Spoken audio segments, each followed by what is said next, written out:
Hey, what's going on, everybody? Welcome back to the Friday Night Shit Chat. It's Friday nights. You know what that means. I'm your host, Nico, aka the Movie Master,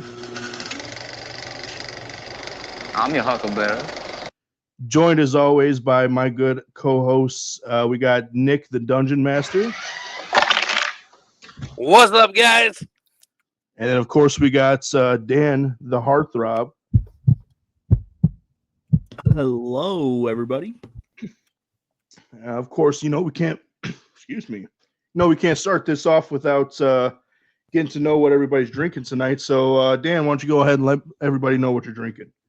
I'm having a Voodoo Ranger Imperial IPA. Nice, nice. And then what about you, Nick? I have a Shiner Candied Pecan from the Spitzel Brewery in Texas, founded in 1909. It's the oldest Texas independent brewery down there. Excellent, man. Excellent. I do love me some Shiner. And then tonight, guys, I'll be drinking Pacifico. Pacifico Clara, if it matters. But yeah, now that we've got our beers down and what we're gonna be drinking tonight, why don't we talk about what we're gonna be talking about, which is a little bit of music. We'll talk about our music tastes and stuff. So just to get us started off, let me get some background music if you guys can't hear that, hopefully. Ooh, nice, crisp opening there. I heard it. It sounded delicious. I heard it too. It sounded great. Anywho, so tonight's episode is going to be all about music. We're going to be talking about some of the bands or genres that we like listening to. Maybe finding out a little bit more about our music history and maybe what things we kind of like about certain types of music, or even maybe certain songs that we really like. So, Dan, why don't you let us know what kind of music is it that you listen to, more often than not? What's your kind of go-to sort of genre? Well, I'm one of those people that say they listen to everything. And I say I actually kind of do, but what I'd usually go to mostly like starting my days like some early 2000s rock, like some Staind, some Chevelle, Three Doors Down, yeah, stuff like that. Or if I'm feeling a little more relaxed, I'll probably listen to like some I'll do some R&B here and there if I'm having a chill morning, but yeah, usually like just some early 2000s rock. All right, I dig it. What about you, Mr. Nick? What is it that you listen to more often than not? Metal. Heavy metal. That's a man after my own heart right there. I don't really like much else. Well, I guess some rock, but mostly metal. Very. Okay, I can agree with that. So I would have to say more often than not, I'm probably listening to some form of metal, whether it's something a little bit more new age or maybe something a little bit more old school, whether that's classic metal or something a little bit more early, not early 2000s. It'd be early 2000s, if not like late 90s, sort of new metal. Yeah, more new metal than anything. Korn's one of my favorite bands, so I listen to them quite a bit. But other than that, though, man, I mean, I grew up on hip hop, rap, R&B, lots of R&B, believe it or not. Whether that's from like late 70s, early 80s, or even like mid 80s, and literally everything from like late 70s all the way up until like early 2000s. R&B is just my family has always listened to that, so it's kind of like in my blood at this point. But I mean, speaking of, so let's talk a little bit about some of the bands or some of the bands that we've listened to or that we probably like more so than others. I mean, I already talked about horn a little bit. Nick, what kind of heavy metal bands do you listen to a lot of the time? I guess my favorite band is technically a new metal band. So, but I think the band that I can listen to over and over and over again without getting sick of them is System of a Down. I don't know what it is. The instruments, like, all together, and excuse me, and Serge's voice, and sometimes Darren. I think it's just the perfect everything for me. And then I would say second, I used to listen to a lot of Metallica. I think that over the years they just didn't, like, obviously they got older and they just weren't as heavy for me. So a lot of Slipknot. I'd say those are my top two. But it's I would say third for me would be Rammstein. I took German for quite a few years in high school, so I kind of have an idea what's being said. Actually, most of the time I have an idea what's being said. It's most of the songs are simple lyrics, but again, it just hits good. Till's voice is, whether English or German, is just perfect. So I don't know how you guys feel about, like, Rammstein. If either of you have heard them before, I'm sure you have. Oh, I certainly have, dude. I don't want to say I've been hooked on Rammstein since then, but I do remember the first time I heard them was in the movie Triple X. When they had the song Feuer Frei. Fire Fry. Yeah, okay. Fire Frei, thank you. But like I remember that song, and I was like, it like stuck in my head because like it was in a different language. It had like a lot of obviously super heavy elements, and then like even the visuals on screen, they were actually playing in the movie. I mean, tons of pyrotechnics. I mean, which obviously they're famous for in a lot of their live music and stuff, obviously. So like I just remember hearing that and like kind of getting like it in my head, and then many years later, like I remember a buddy of mine, he made a playlist for me on my iPad, or my iPod rather. Remember that, folks? Remember iPods? What? Yeah, that's how old we are. No, but like, but and that song was on that playlist. I remember playing it and being like, dude, is this from? He was like, yeah, dude, from Triple X. I was like, oh my god, I never freaking knew the name of this song, but it's been in the back of my mind for like ever. And yeah, after that, I was like, I want to hear like all their music, and I did. So, I mean, they're definitely controversial in a lot of things that they do. I mean, one of their newer songs, Dicke Titten, is actually a song about big tits. That's literally what it is. And yeah, they're just a weird. I think they're a weird, fun band to listen to. A lot of people are turned off by them because, well, I mean, I don't really watch the music videos too much, but like their music videos are strange, to say the least. But like that aside, they're a fantastic group. So, there's a song. Sonne on the album Mutter. Oh my god! And you've heard it before. Yes, I have. And do you have any idea like what's being said in that? They're just counting down, and then they say, "Here comes the sun." They're counting up. Or counting up. Well, yeah, that's what I meant. Sorry. Okay, yeah. From 1 to 10. Yeah, that's it. But like, it's just so heavy. It's ridiculous.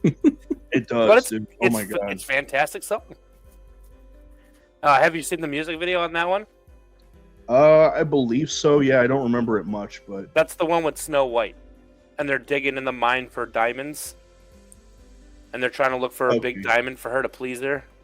Yeah. You're right. I do remember that. So yeah, it's again weird music video, great fucking song. Yeah, dude. I mean, honestly, I mean, I would say, especially like in like the 90s to the early 2000s, if you were any sort of heavy metal band, I feel like you had some really weird music videos, back when those were super prevalent and making your, music popular. I mean, they had tons of weird stuff. I mean, you gotta think of like Marilyn Manson and freaking Korn, Slipknot. They all had really weird like music videos to their music and stuff like that, and some even more so than others. Oh yeah, for sure. But Dan, what about you, man? What was the original question? What did I ask? Oh, about like what sort of bands like do you listen to more often than not, or like what's your go-to like bands if you just want to have like a quick listen to something, or the first one? All right. Pretty hard for me to answer that, but I'll give you three, and they're all pretty different. So, first one is first band that I really, really, really got into around high school. I'm not sure if you guys have heard of them. It's Pierce the Veil. It's like the newer. I don't even know what you would call it. Like, what would it be? Like post-hardcore stuff. Some people call it scene. Oh, yeah, I would say I think they're probably I don't know. Post-hardcore. It's hard to categorize them. Okay, that's one of them. I think that was my first band that I really got into, and then another one that I really always find myself going back to is Deftones. Oh man, another man after my own heart. And then I'm pretty big into 80s rock, like hair metal, man. So I'm gonna go with Motley Crue for my third. Wow. Okay, that's quite a range there, dude. Yeah, I told you, listen to everything. Anything about any of those bands like stand out to you? Like, what is it? What is it about Deftones, or what is it about Pierce the Veil that like really kind of draws you to them? I think with Deftones, like it's just the sound, man. Like it's so, I don't know how to explain it. It's like some of like the melodies are just fucking like, I really don't know how to explain it.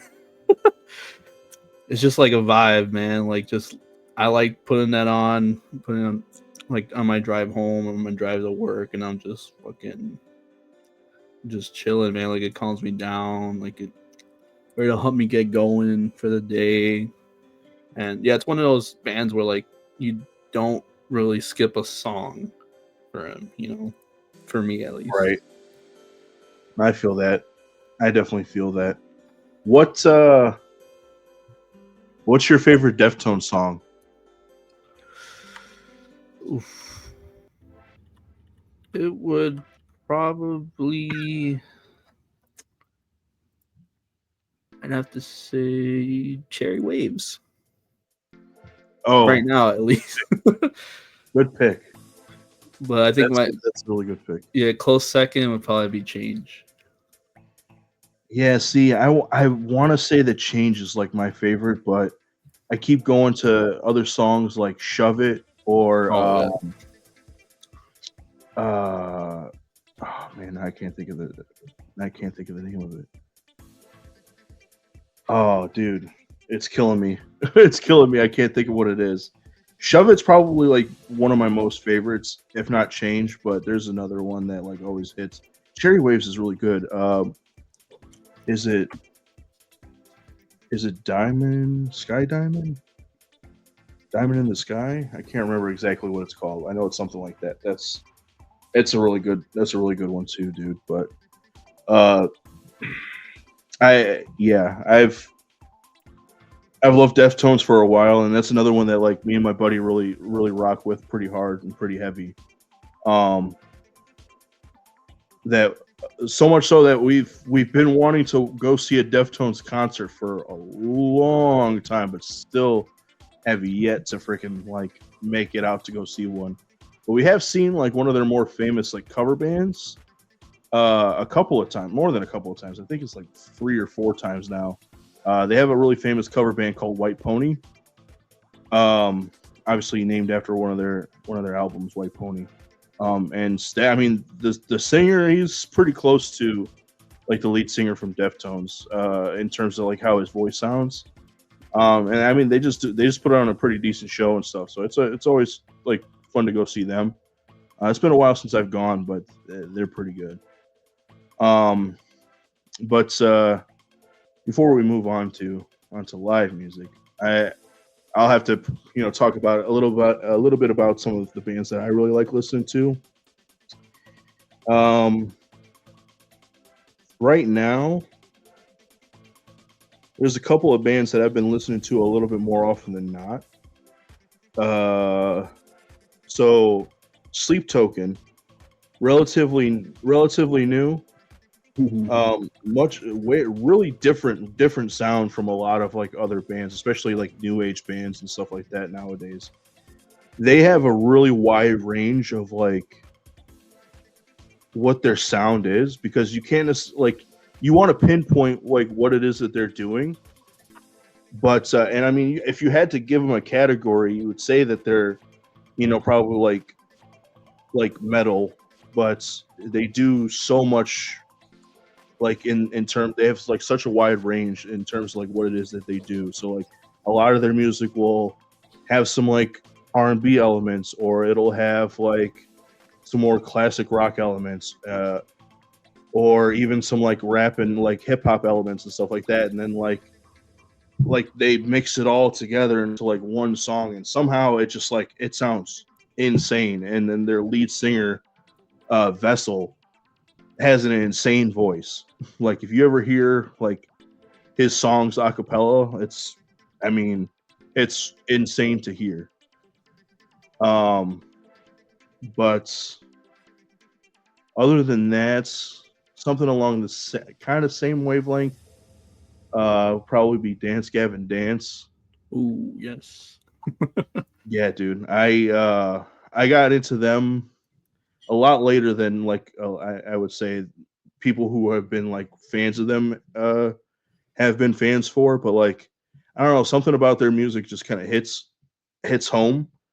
I guess a lot of people call it sort of like sad boy rock. they're definitely like post-hardcore, but like they're I don't know, dude, something about, I mean, between Johnny Craig and then now I can't remember the other lead singer's name, but like Tillian. Between them, who is it? I'm sorry, Tillian. Is that his name? He's the one that does like the harsher vocals. It's the guy that does like the harsher vocals and stuff for a lot of their definitely their newer songs, and then even like going back a couple of albums and stuff. Mm-hmm. Who did you name? Johnny Craig? Johnny Craig, yeah. So you got Tillian and Kurt. They've been through like 3 or 4 different lead vocalists. Yeah, they've been through a lot of lead vocalists. Like, and Johnny Craig, unfortunately, has a very tumultuous career. I could say. He's been in a ton of different bands, but he doesn't stick with them all very long. The guy is super talented, but he has got some freaking demons, dude. Like, it's like, I mean, to the point where he ends up, fucking shooting himself in his own foot, like more often than not, unfortunately. Love him as an artist, kind of a shit person, unfortunately. Yep. That's just kind of how it rolls. I mean, unfortunately, but I mean, dude, like I said, dude's pretty fucking talented, but that doesn't give him the clear, obviously, to be a shit human being. Let me move away from that because I don't want to get into all that right now. But what else have I been listening to? Let's go with something hip hop. Let me just take a quick look at what I've got hip hop on my list, because some of my hip hop stuff I usually like. I always kind of go back on hip hop. Nothing has ever made me want to move forward and listen to a lot of stuff in hip hop, other than maybe like Kendrick Lamar. But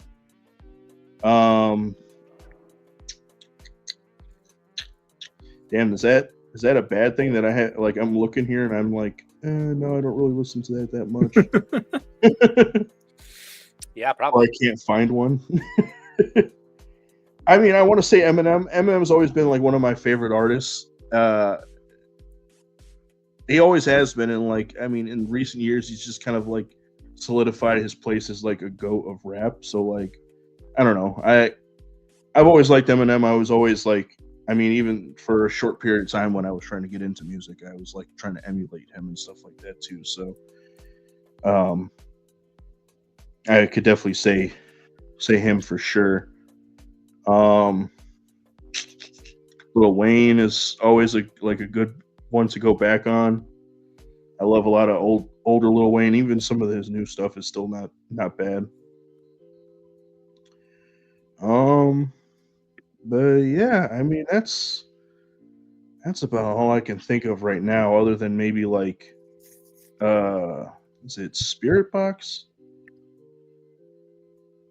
There's a couple of songs by Spirit Box. Courtney LaPlante, she's the lead singer for Spirit Box, and a lot of their stuff is pretty decent too. So, but that's enough about me and what I've been listening to. Let's talk a little bit about live music. So,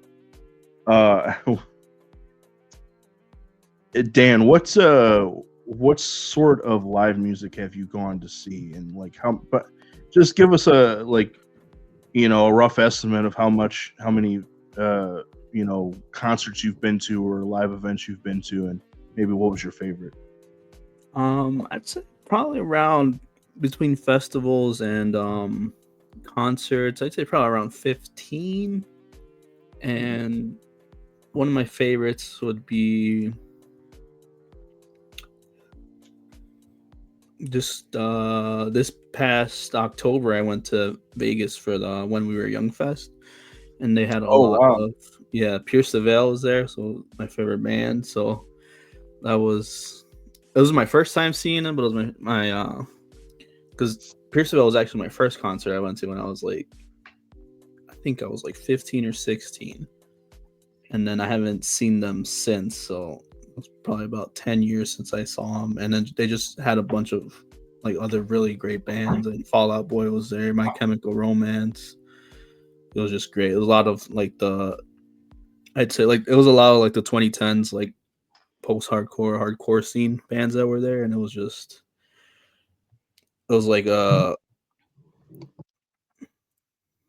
just took me back to like the early days of like like 2015, 2016, like all the bands I grew up listening to, most of them were playing that. So that was a really, really great festival for me. That's cool, man. That's really cool. I remember seeing advertisements for it, but I almost like didn't believe it because I was like, dude, I don't. Yeah, lineup was that good. It just didn't seem like it was something that was like it was real. Like, I don't know. I just felt like having that many like different bands. I mean, obviously it's a festival and stuff like that, but almost every one of them seemed like they were headliners and stuff. I was like, is this even like confirmed? Is this a real thing? But yeah. Nick, I know we kind of talked about this before we started recording, but yeah, you said that with a smile on your face, dude. I heard it. I heard it. You did. No, I didn't. But I don't want it to be a sore subject. But like, so have you gotten into live music, or have you seen any concerts or anything like that? No. So like, what's the reason for that? Is that just I don't want to speculate. Why don't you tell us? What's your speculation, Nico? I was just the only speculation I had was that you just didn't want to be around crowds or something like that. I mean, I definitely don't like clouds. I definitely don't like crowds. But what you got against Nimbus, bro? Nothing. It's honestly, music isn't a big thing for me. Like I listen to what I like. I like 8 bands that I can listen to, and pretty much everything else is like I tolerate it kind of thing. And I don't know, music just wasn't a top priority for me. I think at one point I was invited to go see, maybe I wasn't, I don't remember, but I think my wife had Metallica tickets and I turned them down, and that's when we were into them. Wow. That's when I was into them. She was still into them today. I mean, I'll listen to Metallica, especially if she's listening to them, because I'm not going to tell her no. But it's just not something I put on for myself anymore. I actually would rather listen to Avenged Sevenfold, because I feel like they're kind of on a even playing field with how hard they hit. But I like Avenged Sevenfold a little bit better than Metallica these days. So, but no, I don't know. It's never been a big thing for me to go to a concert and do the whole thing. Like, music is one of those things where I'll put it on in the background while I'm painting minis, or sometimes, like, if I'm playing like a city builder game, I'll put music on. When I was playing Diablo 2, excuse me a second. When I was playing Diablo 2, like back in, right after high school, like when I was playing hardcore, I would put Metallica on the background all day long, like just have all their albums that I liked on repeat. So, but like going to a concert was never like, the thought of driving to the venue and spending money on this, and having to sit through crowds, and then if they don't play songs that you really like, it's like, well, what the hell did I come here for? So it's not for me.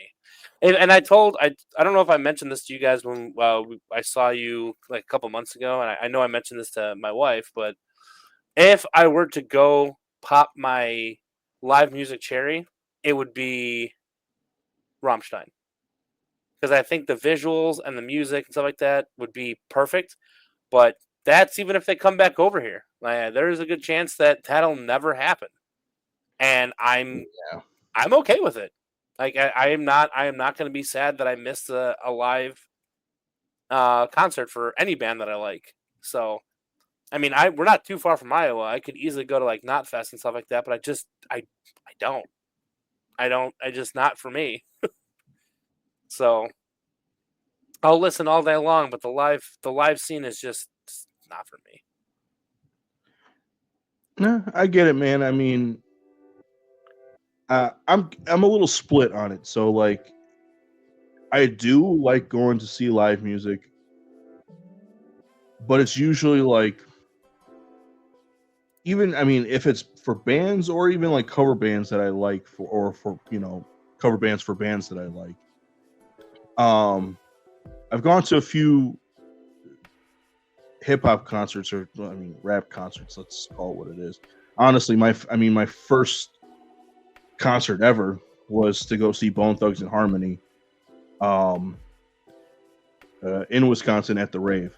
So like, it was a cool show, because it was like, hey, I grew up listening to these guys. Like, my family grew up listening to these guys. Obviously they haven't really made too much. I don't think they've made any music in the last 10 years. And at that point, I don't think they had made any more really since then. But, like, it was just cool to see like somebody I grew up listening to like live.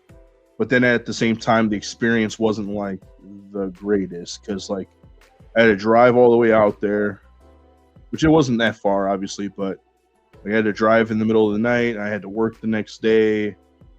I didn't go and party while I was there. And then honestly, I mean, like, as cool as it is to have like rap legends in like live in front of you, it's not really like a concert you go and stand for, because like, what are you gonna do? There's no dancing to it. There's no like moshing or anything along those lines. Like, so there's not really anything to do to it, except like, rap along to the words if you know them, which if you know Bone Thugs and Harmony, unless you can move your mouth that fast, you're probably not going to be rapping along to it. So, but I mean, in general, it was cool, but it was an experience. I was like, all right, that kind of put me off from live music. But then when I went to go see like metal shows, then I started having like a much better time, because like there's stuff to do.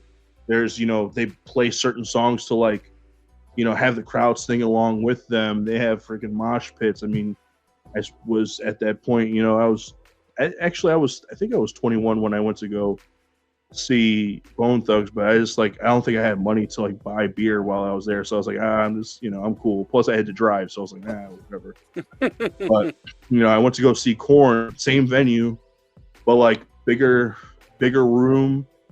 They had other, bands opening for them. I went with my best bud because we were both like super huge Korn fans. We got freaking, we didn't get wasted, but we got, we had a few beers in us. We freaking went and moshed. They played another brick in the wall, and everybody made the freaking wall. It was awesome. It was a good time. So like, definitely different dynamics and stuff. And I've probably gone to see Kevin Gates, who is a rapper, if you didn't know. I've gone to see him literally probably like 4 times. He puts on a great show, don't get me wrong, but it's the same thing where it's just like, it's a rap show, so all I'm doing really is standing there and rapping along with it, which like to some people can be cool, can be fun, but like, again, I don't know, it doesn't that kind of rap I don't feel like is conducive to like a stand-up concert. It's more like they probably would do better if they were like doing this at a club and people were like kind of sitting in chairs and like, drinking and stuff like that. But in terms of how many concerts I've been to, I don't know offhand. And if I'm counting all the cover bands and stuff that I've gone to see, I think I'm right up there with you, Dan, where it's between 10 and 15, I'm pretty sure. Because I've gone to see Korn I've gone to see Korn twice. I've seen Slipknot once. Nice. I've seen, like I said, Kevin Gates like 4 times. I went and saw Bone Thugs and Harmony. Who else have I gone to see? Now I'm like blanking. There's definitely like a couple more that I've gone to see. And again, well, like counting the cover bands, yes, it's definitely between 10 and 15 for sure. So it's kind of a mixed bag one way or the other, but I would say definitely I have a lot more fun at like the metal shows than anything because, like I said, there's moshing and stuff like that, and there's you get to learn that there's like a culture to like metal shows and stuff like that. Like there's rules to this shit. There's rules to the moshing. There's rules to this and that.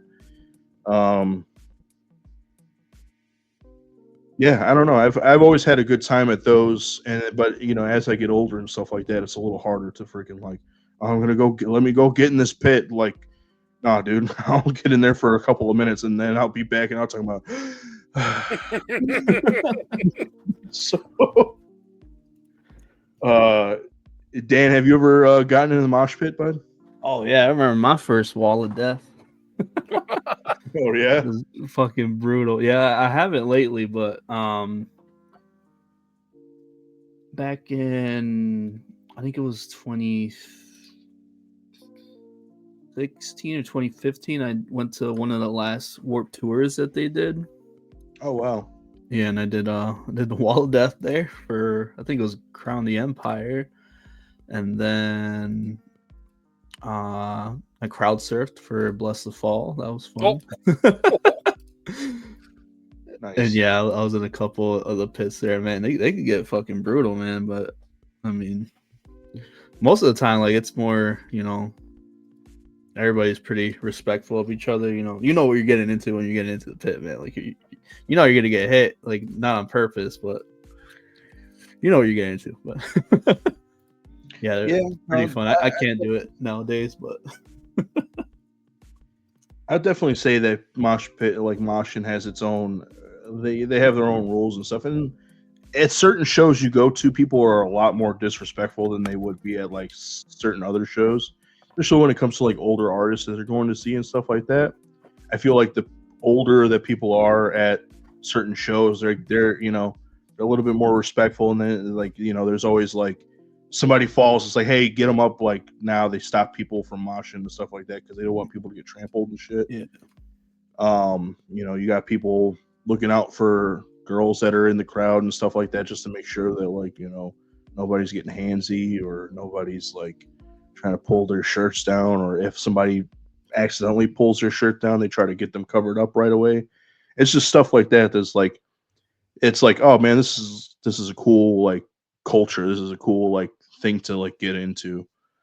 Um, but again, like it could be physically taxing because like you know you're not spring chicken no more sometimes, and it's like, I don't know that I can keep up with these young bucks anymore.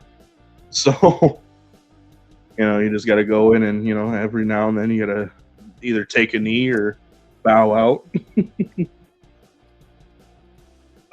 Nick, is that something that sounds like it would be up your alley? With dying in a mosh pit? Not dying in a mosh pit, but like getting into one, shoving some people around. Oh God, back in the day, yeah. But nowadays, no, I'm good. Yeah. I'm more Okay. aggressive in my youth. Yeah, no, I can understand that.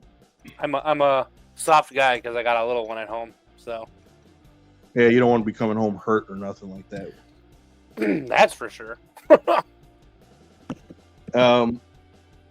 So I mean, let's talk a little bit more about some of the music in general. So like, so Nick, you talked about how you like Avenged Sevenfold a little bit more than Metallica now, just because like you feel like they hit a little bit harder than Metallica does now, or than they used to. I think I listened to a lot of Metallica back in the day, and I like. There's still songs that went like of Metallica's when they come on. It's like I remember why I liked them so much. Ride the Lightning comes to mind. Master of Puppets. Enter Sandman. Obviously, I feel like that's like the big like Metallica song. But I don't know. I think Motley Crue. Wow, that's a Dan moment. Avenged Sevenfold. I just think that they have a little bit better sound these days. For me, my own opinion. And like honestly, I haven't really did a deep dive into Avenged Sevenfold. Like I have my 2 albums that I listen to, and I haven't really branched out from that much. But yeah, no, I think just because it's like a fresh sound for me, and like I said, I still listen. It's not on my playlist anymore, but like if I'm with anybody and they throw on a Metallica song, like my wife or anybody else, I'm not going to complain about it. Definitely not as much as if it was like R&B or rap or anything like that. I definitely you'll hear a large sigh from me when that comes on, but that's just my own personal preference, So, but yeah, I think I don't know. I think Avenged Sevenfold, like, there's definitely Backcountry is really one of my favorite songs that they have, and Hail to the King. I feel like that's the name of the song, right? Yeah, Hail to the King. That's Yeah. right.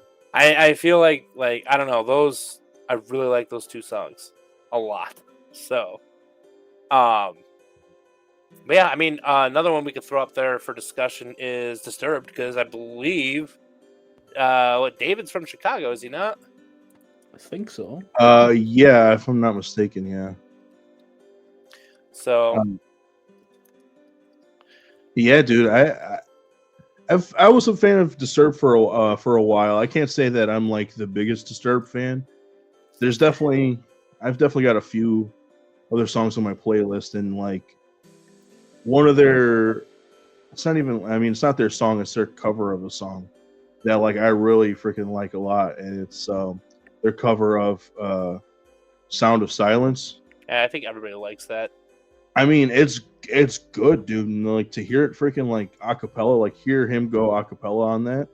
Like if you just take out the instrumental and just hear his raw freaking like voice, it's so insane and so amazing that somebody can like make those sounds come out of their mouth. You know what I'm saying? Yeah, I mean, so to be clear, David's actually from New York, but the band is from Chicago. So Okay. I think it says he was born in New York. I just double checked that, but I don't know. Disturbed is like, I can't say I'm the biggest Disturbed fan either. They're definitely on my rotation of bands I listen to. Sound of Silence is a good one that they do. Down with the Sickness, obviously, like that's their. I feel like that's the one song like everybody knows them for. Just like System of a Down would be Chop Suey. Like you say System of a Down, Chop Suey immediately comes to mind for everybody. And that's not even my favorite song by them, but it's yeah, it is what it is. But What is the song? from System of a Down. From System of a Down, yeah. Man, I don't know, because like you're asking me to do an impossible task, because I'm pretty sure that every song that they sing or perform, I'm a huge fan of. So It's like asking you to pick your favorite child, even though you only have one. yeah, basically. Man, I don't know. That is tough, because System of a Down is one of those bands when they come on, I don't skip any of their songs. Even some of the like their earlier stuff with their what do they call it, their band album, System of a Down. Like I like all the songs on that CD, as well as Don't Steal This Album. Like I don't skip any of those silly songs that they do. I like every single one of them. But I guess if I had to pick, I would say Toxicity, the actual song. But I can see what my Google or my YouTube music says I've listened to the most from them. He's really good. It's one of those songs that like I sing along to a lot, and like even when cover bands play it, like at shows and shit, like I sing along with it too. So that one's really good. Yeah, but going back to Disturbed, like I don't know, I feel like I don't even remember how I fell onto them. Like I don't remember who I listened to them with the first time or where it even came from. I could not tell you like the first song I listened to by Disturbed. And I'm gonna assume it was Down with the Sickness, but I can't say for certain. But yeah, it's okay. Yeah, so Toxicity has way more plays than every other song. Just saying. But yeah, no, it's I got into Disturbed pretty hard, and then they released Device, which I really liked back, and I think 2013. Let me just double check that. It's 2012 maybe. But anyway, so I really liked that album. But then everything after that, like it just started not being for me. I don't know. It was just I didn't like I think one or two albums that came after that. I was just maybe there might have been one or two songs throughout the entire album that I liked, but I can tell you I've not listened to any of those albums all the way through. Or was it one? I don't remember. But I do really like Five Finger Death Punch a lot. Yeah. I was gonna say Five Finger Death Punch is a good one too. They pop up randomly on my like playlist or whatever, but they're like songs I'd never skip. I think that F8 was a really good album. Most of it was really good, but then the one that came after that, I think there's one song on there that I listen to. Everything else is just not. I don't like it. So and the same for Slipknot's newest album that came out. I think there's one song on there, but like it's not. I don't like them. So. And maybe I'm getting out of my music phase as young as it is already, but I don't know. They don't sound the same, and I'm not saying that everything has to sound the same, but like for me, it's not for me. So, which album are you talking about for Slipknot? I'm trying to remember. Oh, that's a good question. It wasn't Unsainted. Was that their one? No, that's the song. My fault. Yeah, I was gonna say the album of that one. I think was We Are Not Your Kind. Yeah, We Are Not. No, that was the single. There is a single, but I think that's also the name of the album too. Oh yeah, and they didn't include that song on it. Wasn't that part of the extended, like the bonus tracks or whatever? I think. Yeah. No, they left it off there. Sure, because I remember that song. Or wait, maybe not. Maybe I just remember hearing them say it in one of the songs. No, so one of their songs is called "We Are Not Your Kind," but like the actual album that released after that single came out, they didn't include it in the actual album, and they may have added it later. It may have been like a an oversight, but that song was not part of that album. The End So Far is the album I'm referring to. Okay, see now that I'll be honest, I have not heard. And I think that's probably fairly new. In 2022. Yeah. Okay. It's my wife likes it a lot because I think she plays it quite a bit in the car, and it's I don't know, it's like there's one or two songs in there that I'm like, okay, this is like pretty good, but then the rest of them just like and I hate to be like that, especially since I really like the band, but like it just doesn't sit with me. Yeah. Plus, they've had a lot of change up in the last few years in terms of bandmates. Yeah.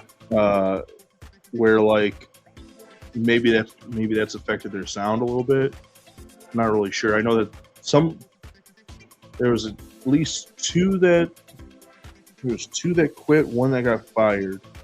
And I can't Two that remember got fired recently. I thought it was. Oh, really? Yeah. Okay. See, I didn't remember if it was one or two. So, not to interrupt you, but I pulled up the album "We Are Not Your Kind," and that song is missing from the album. Yeah, I was it looking is not at on it there. myself. Okay. It's like I was looking at it myself. I know that within a couple of the songs they repeat the name or they repeat the line "We Are Not Your Kind," like as like an ode to or an homage to the studio or the album title. Well, there is a single called "We Are Not Your Kind," or what is that? What was that single called? Actually, I think it is "We're Not Your Kind." Okay, so I'm pretty sure that is the name of the album and the name of a song that didn't make it on there. Hold on, let me. I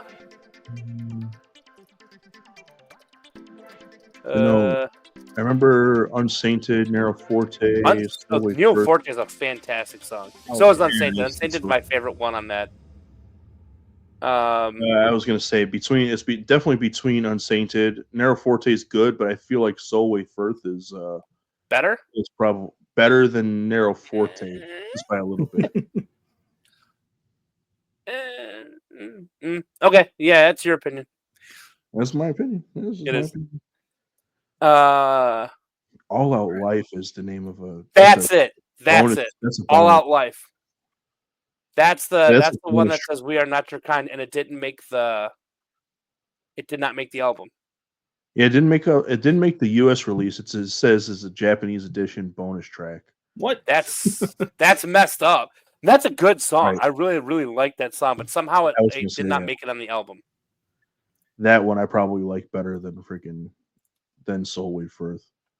Yeah. Solway Firth is a great song. I really do like that one, but I just feel the guitar work and even just the lyrics in Nero Forte is amazing.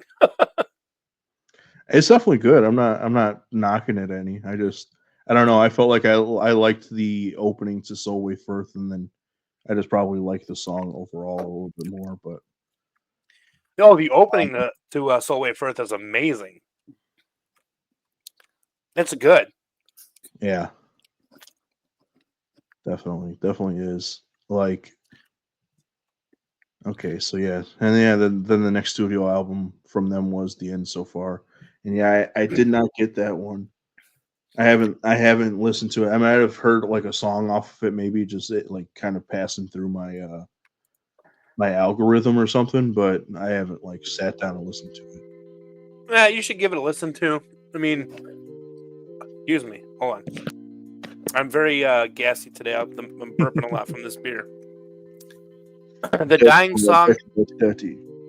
What's that? I said dirty boy, dirty. The Dying Song, I think, is the one that I actually care for on that album. Everything else, pass. Adderall's okay. So the first two are pretty decent. Everything else, I'm just like, ooh.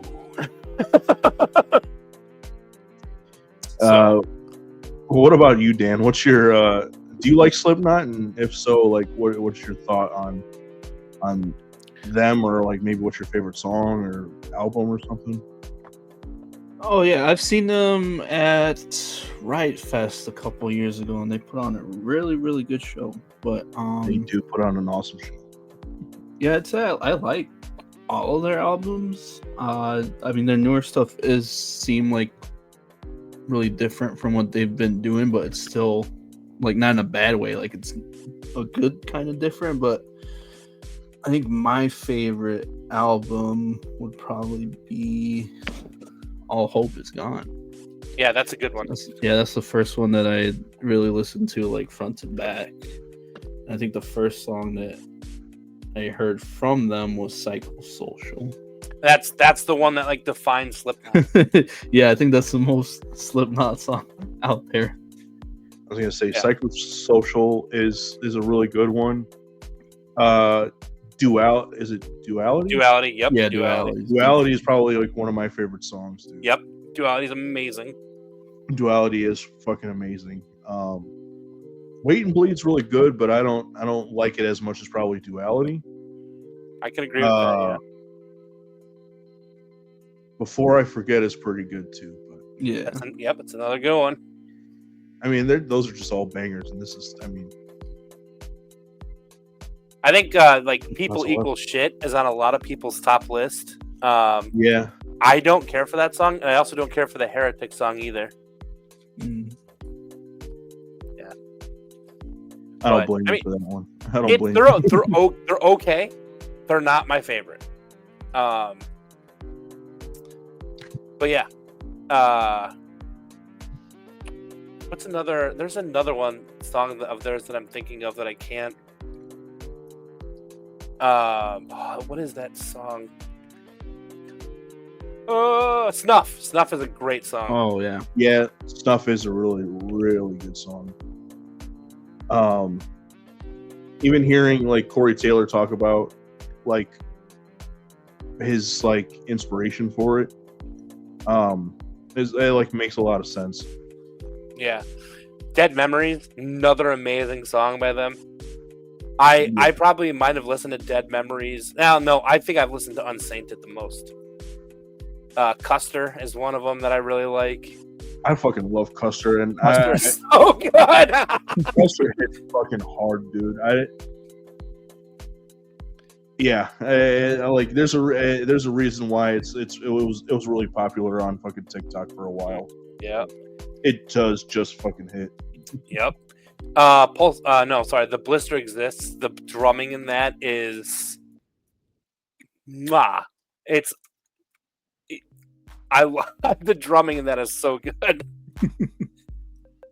Man, there's so many songs to talk about from them. Negative One, I think, is one of those ones that like it has a low amount of plays on YouTube Music, but I actually really like that song. That one's not bad. I'm trying to think.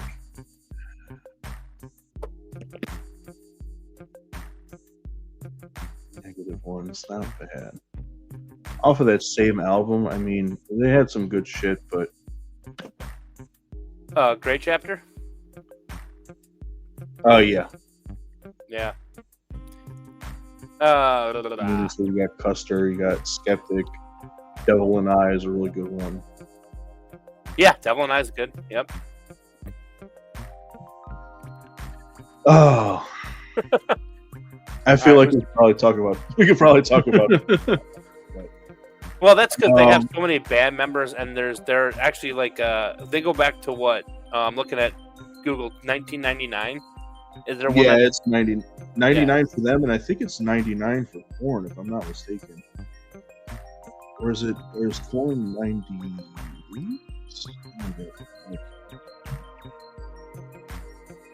Wait a second. Oh, never mind. Well, they originally formed in 93, but I don't think their first album dropped in 93. 94, it looks like. Oh, maybe it was. Wow. Korn. See, at that time, I was just like little, so I wasn't even listening to them like that. But I mean, Blind is, I mean, as cliche as that might sound, it's like literally like one of my fucking favorite songs. What's the song that Korn is known for though? When you bring up Korn, what's the song everyone's like, oh yeah, I know Korn from? Fuck, dude, I don't know. All day Adidas. I think it's Freak on a Leash. Freak on a Leash was gonna Yeah. be my next Yeah, one. Freaking Twist is fucking awesome. Twist is good. I do like Twist. But like there's my 2 Korn songs for you: Freak on a Leash and Twist.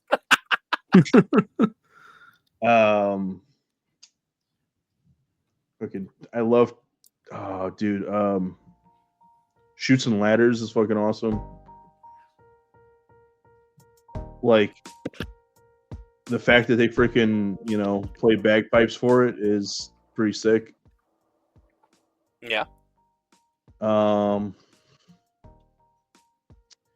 Adidas is just funny. I always got a laugh out of it. Dude, there's a song that they. So if I'm not mistaken, they produced. I want to say they produced the whole soundtrack for Queen of the Damned. I could be wrong on that. I don't know 100%, but I think that's right. And if not, they definitely produced a few songs off of it. There was a song on there that they had originally made for Aaliyah, who was, she's the lead in the movie, and obviously she's an R&B singer. So like they were like, how are we going to make a soundtrack but not have Aaliyah, on the soundtrack? And so they made a song for her, but before she could record it, she, unfortunately passed away. Oh. She died in a plane crash. And so, yeah, unfortunately, like so many freaking artists, kind of have, which is a really fucking weird conspiracy theory in itself. But like, oh boy. But she died in a plane crash, and then so before she could go record the song, they were like, well, what are we going to do with this? So Korn or Jonathan Davis, actually, I don't know if it's I don't think it's Korn that does the instrumental for it. But he did the vocals on the song, and it's a pretty damn good song. It's just called Queen of the Damned, I think. Yeah, I looked it up. But that was, I mean, it's a good song. It's a good listen, and it was hard to find for a long time. But I think it's a little bit easier to find now. Because back when I first heard it, I was like, dude, what is the name of this song? Could not find it. But like,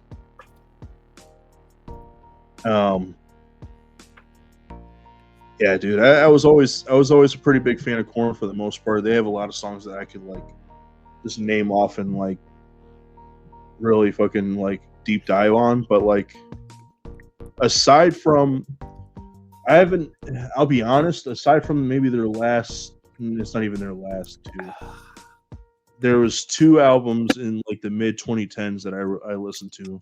They were kind of experimental. There was The Path of Totality, where they did a lot more, like they partnered with a lot of like EDM artists,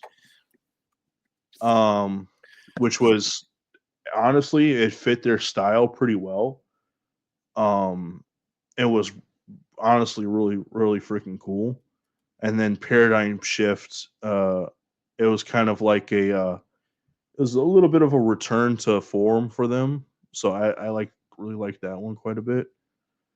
Probably not as much as I like Path of Totality, though. Path of Totality was just like, it was interesting because it was not their normal sound, but it like fit with them so well, at least in my opinion.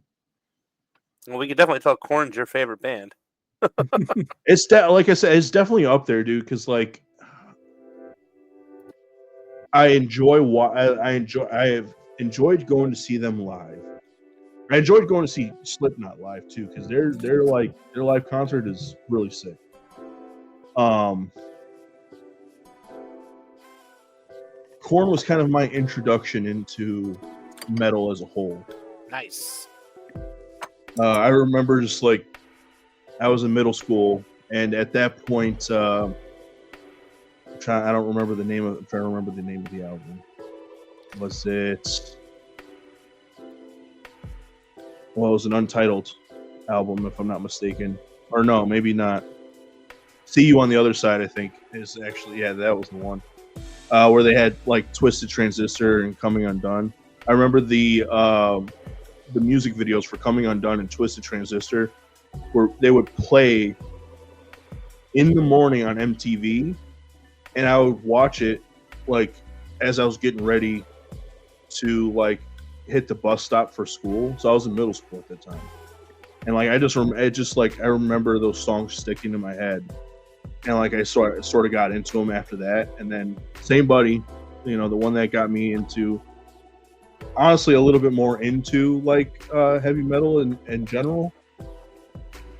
He was like, "Oh, bro, have you heard these guys?" And I was like, "Yo, I've heard this song before," and it was Coming Undone. And so we like kind of freaking like we like bonded over that shit. And so it was always like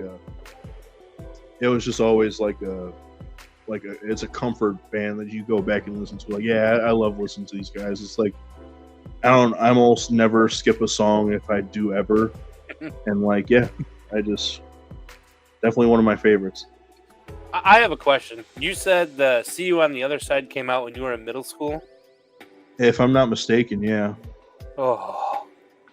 That came out when I graduated high school. Well, yeah, you are older than me. That's That's not a surprise. I looked at the year and I'm like, oh, no.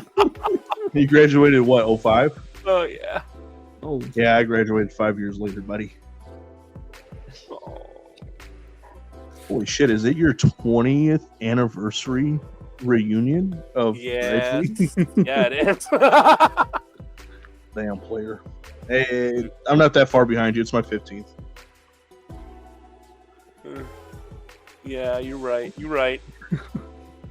Oh, man.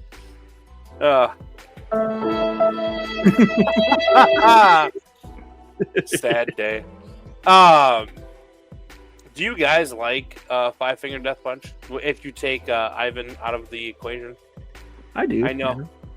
I know there's some controversy with him and stuff like that. So, but I know a lot of people argue that a lot of their songs sound the same, but I think for them it's mostly the vocals. Like I think I brought this up during the movie episode, or maybe it was when we were just chit chatting personally. But like it all kind of has to hit for me to like it. And that's like vocals and music, because like I will go on record saying that like Linkin Park has really good like musical talent, but I couldn't stand Chester's voice, so I never listened to them. It's just one of those things where I'm just like, oh man, it's like the instruments and like how it comes together is phenomenal. Like, I really like their work, but I cannot listen to him sing. Oh man. Damn, dude. But yeah, it's hard for me. But again, it's not one of those ones either that like if they come on, I won't skip them, because it's still a metal thing, but it's just not my favorite thing to, not on my rotation. So but that's the thing, is there's a lot of metal bands that like have really good like, you know, instrumentals, and the voice, like when they start singing, I'm just like, oh, it's so depressing. Like I just can't listen to it. One of the bands that Ashley listens to, and I can't think of them right now, she really likes this song, and it's got Tech Nine in it. I think the name of the song is like Ronald. Yeah, I was gonna say it's not Falling in Reverse. Falling in Reverse, yeah. Is it Falling in Reverse? Yeah, it is, yeah. Okay, I couldn't remember. I cannot listen to that guy sing at all. It's little Ronnie Radke. Nope, pass. Like, she'll listen to it, and like, I'm very respectful when she's in the driver's seat, because, you know, technically I'm supposed to be the mix master because I'm in the passenger seat, but it's her car, so I let it happen. And I'm just like, every time that it comes on, I grit my teeth, and she got our son headbanging to that song. And I'm like, man, so it's still on the music topic here, but like, I was at a point a little bit ago where I was listening to like some, I don't even want to call it techno. It's like, I actually don't know what you'd call it, but it's like electronic music, I guess. And I picked up my son one day, and he listened to it and he liked it. But now that's called daddy music. So anytime that we're in the car, he wants to hear daddy music, I have to put on this electronic music for him, or it's not the same. And he associates metal with mommy music, and I'm like, so well, because Ashley's very much a metalhead as well. Like she likes a lot of the same stuff I like. She likes Slipknot, she likes Disturbed, she likes Metallica, Avenged Sevenfold. She listens to all that stuff, but she has a wider, like, she listens to country maybe a little bit. Well, she likes her boy bands, not country. I'm wrong about that.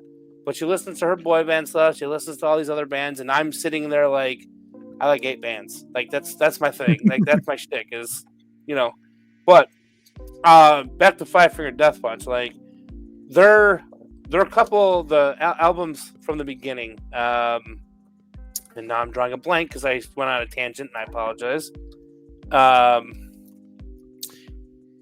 Oh, it'll come to me. Like War is the Answer and stuff like that. Oh, American Capitalist is probably my favorite album that they did. Besides F8, I really like F8. Or Fate, if you will, I suppose. But then again, they're another band that had an album at the Afterlife come out after the one that I really like, and Afterlife, I don't like it. I can't listen to it. Like there's one song on there that I like, and everything else is just it's a skip for me. So, Welcome to the Circus, and it's not even their best done song, but I like it because it's different. And then everything else on that album, just I don't know. It's not them, in my opinion. It's not for me. So I just rip that song from the album, put it on a playlist, and never have to listen to the rest of that stuff. So, but I don't know. How do you guys feel about Five Finger? I know you guys said you both like them, or listen to them at least. Yeah, I mean, like I said, I just I'm not hardcore into them. There are songs of theirs that I like, but it's almost always like cursory. Like they kind of pop up in the midst of like playlists or whatever that I'll listen to. And for the most part, I don't think I've ever really skipped them. And if I do, I probably just don't really recall. But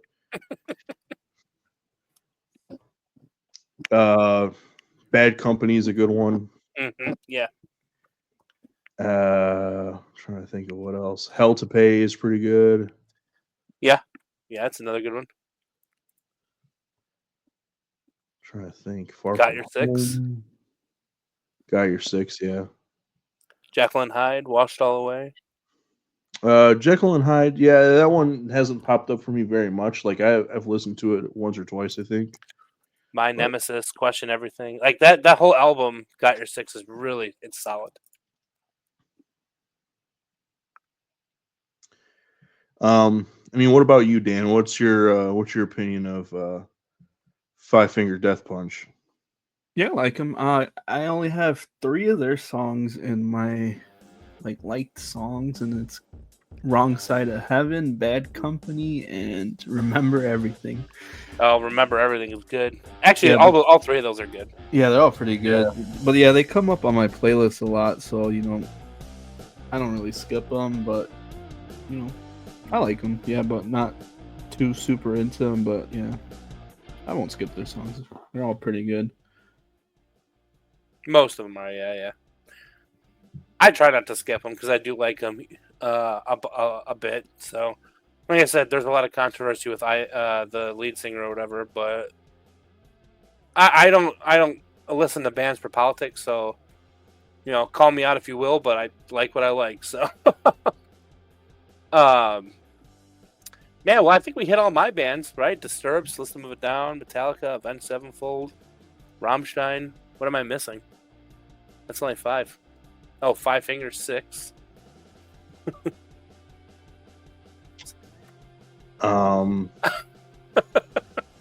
Do you Oh, listen to System the of a Lamb Down of is God? Nope. Yeah. No? Nope. Do you not like them, or have you just not heard any of their music? No, I've heard them. I just don't. They're just not part of my Not really. rotation. I got you. Yeah.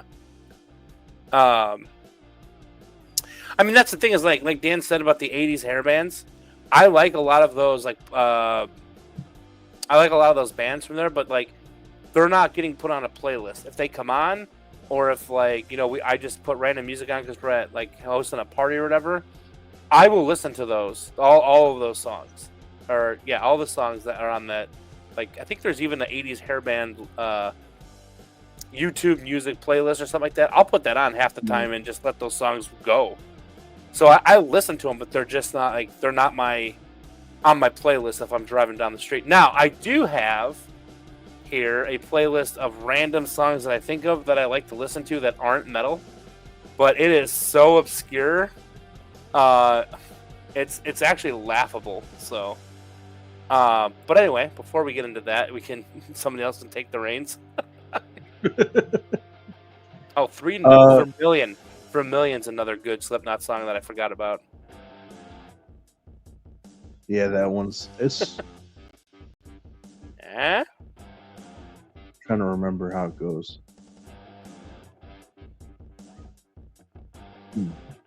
Dun dun I'll have to go. dun. It's got a part 2 on the same album, by the way. But I have to go back and listen to it. I'll have to go back and listen to it because I know the song, but I don't know the song. You know what I mean? Yeah. Yeah. Are you sure? Dan, I'm sure if I heard it, I'd be like, oh, I know this song. And for whatever reason, I'm blanking on it right now. It's one of those things where it's like I'm on the spot and I'm just like, oh, I don't remember. But Dan, you talked about I almost said White Pony. You talked about Deftones, and I don't know. I want to dive on them for a little bit because like I've loved their music for a while. They have like a very I want to say definitely a unique sound, at least for the time. I think they were definitely probably the pioneers for that specific sound that they have. Because I'm trying to think of anything that's like similar to it, and I can't really come up with anything. Yeah, I think it's kind of they're like in their own genre almost. Because I would say you could say it's alternative, and then you could say it's kind of new metal. It's just like a really a nice blend of both, you know. Yeah, definitely. The only bands that are kind of coming to mind now that I'm looking at it, Alice in Chains a little bit. In terms of the vocals, in terms of like the vocals being sort of like a little bit grungy, but then like I would say Alice in Chains is definitely much more grunge than they are anything else, but like Deftones definitely has a mix of like the grunge sort of vocals mixed with some like harmonic and melodic sort of like their instrumentals and stuff like new metal has, and then they even mix in some of the like much more for lack of a better word like screechy vocals that a lot of new metal might have. They don't really lean too much into the like hip hop element of new metal though, which is, I mean, I think that fits them pretty well for the most part. But I don't know, dude. I was thinking about them for a minute. And I was like, damn, dude, I really wish I could go see them live. I actually got tickets for they're gonna be here in I think July or June. So Yeah, I couldn't remember. I knew it was gonna be in summer though. Yeah, they sold out fast. Of course they did. But yeah, I'm looking forward to that. That's fucking sick. That's sick. What well, we talked about it. You said Change is one of your favorite songs. Yeah. I think that's also one that was on. I think Change was on the. Aside from being on White Point, I think that was on the soundtrack for Queen of the Damned as well. Yeah, I think it I was. remember that song being heavily in the marketing for it. I think, if I'm not mistaken. What else, dude? I remember the name of that one song that I couldn't fucking for the life of me think of. It was Knife Party. Oh, I fucking love Knife Party, dude. Like, I'll be at work and I'm just like, go get your knife. I'm just like making sure nobody's fucking like looking at me all weird and shit. I am. oh. Shut up, bitch. Wait, where is it? Shut up, bitch.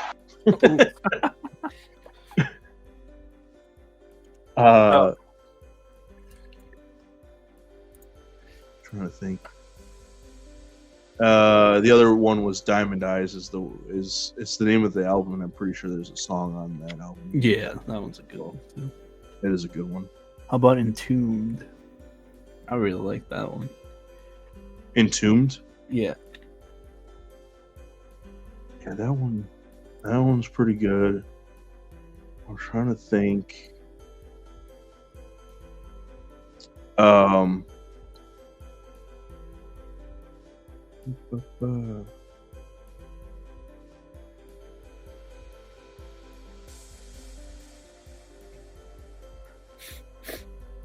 I'm just thinking of like I don't know. I listened to quite a bit of their stuff. Be Quiet and Drive is a good one.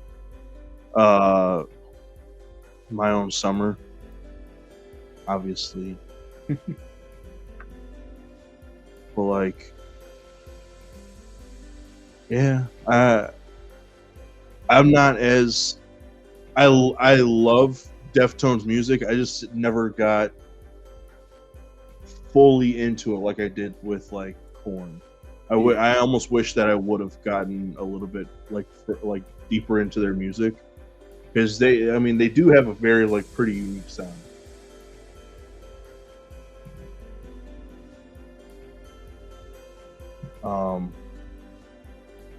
Anywho,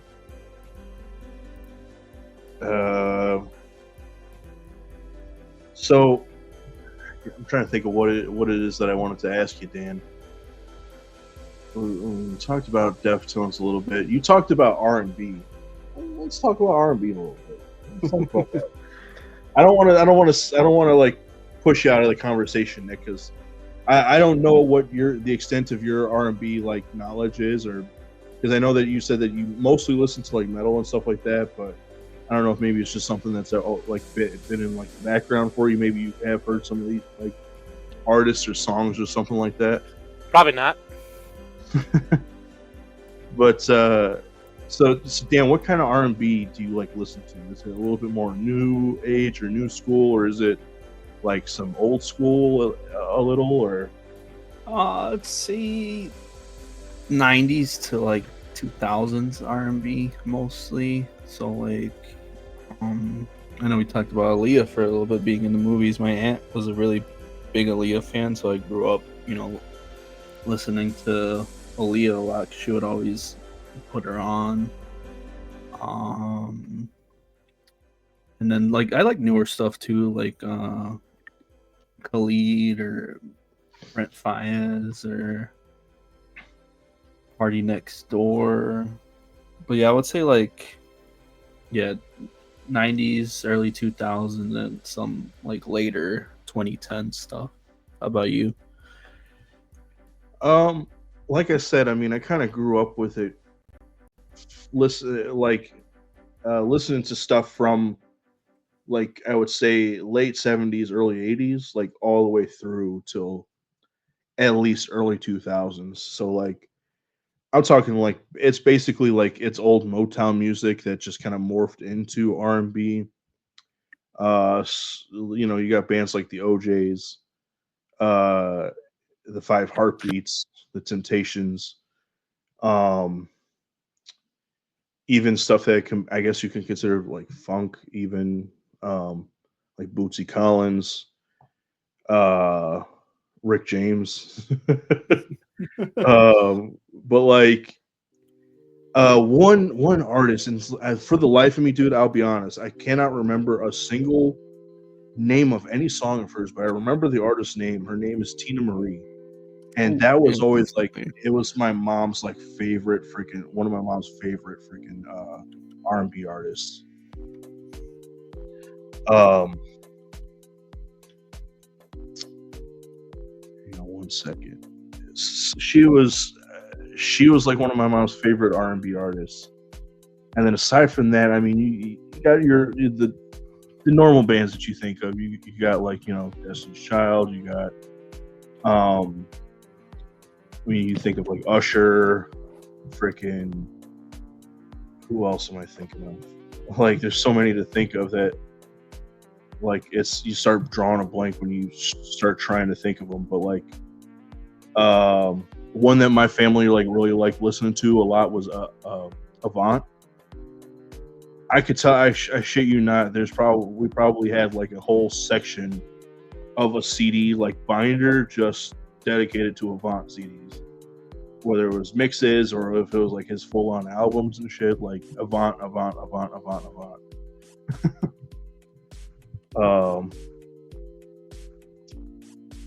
But yeah, I'll be honest, in the last like 10 to 15 years, I haven't listened to too much R&B. There's been stuff that's kind of come across my radar. You said Khalid, I kind of listened to him a little bit. Black, or just some 6 Lack. I guess you could consider him R&B. There's quite a bit of his songs that I've listened to. One in particular, and then who else? There's some artists who like, they kind of start out as either rap or hip hop, and they kind of morph into R&B. So you got people like Post Malone was kind of that way for a while. Ray Sremmurd was kind of like that a little bit too. At least the one like artist off of that from that group was that way. I think his name's Sway Lee, if I'm not mistaken. And then who else? French Montana's a rapper, right? He's not an R&B artist. I was thinking Chris Brown. Oh my god, I can't believe I was like getting about Chris Brown, dude. Like Chris Brown's later stuff, definitely like in the 2010s. He definitely like, I definitely want to say he freaking like evolved over time. That's for damn sure. Oh yeah. From like, even just like, you know, sort of like quote unquote bedroom music to being like, I don't know, fucking club music and shit. So like, he's just an all around. I would say he was definitely like the modern days Michael Jackson. Yeah, a lot of people compare him to Michael Jackson, just for like how much he's done over the past 20 some years.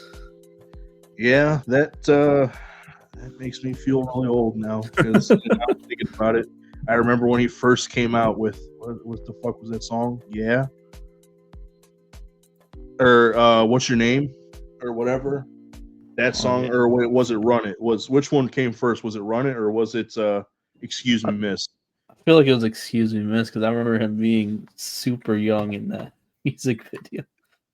Well, I'm pretty sure both of them were like the same. He was like really young, yeah. time. I just can't remember which one came out first, but like, and that was like in 2003, 2004. So like, definitely been over 20 years at this point. Wow. That's definitely been a roller coaster. Yeah, R&B's never been like, as much as it's been in my life, it was never like my like go-to like music genre of choice. Definitely as like a younger person, I had definitely leaned a little bit more into like hip hop and rap. with R&B kind of sprinkled in there. And then as I kind of got older, I was like definitely like through middle school and high school, I was definitely much more into like heavy metal and stuff. So, what got you into 80s hair metal though? That's what I want to know. Because you're younger than both me and Nick, and like for you to be into 80s anything is kind of wild. So Oh, I watched the movie The Dirt on Netflix, which was like a kind of like a documentary on the Motley Crue, and I just really liked the music and the story of it. And then from there, I started listening to Motley Crue, and then listening to other bands like Guns N' Roses, or Whitesnake. Yeah, Whitesnake, of course, or Rat.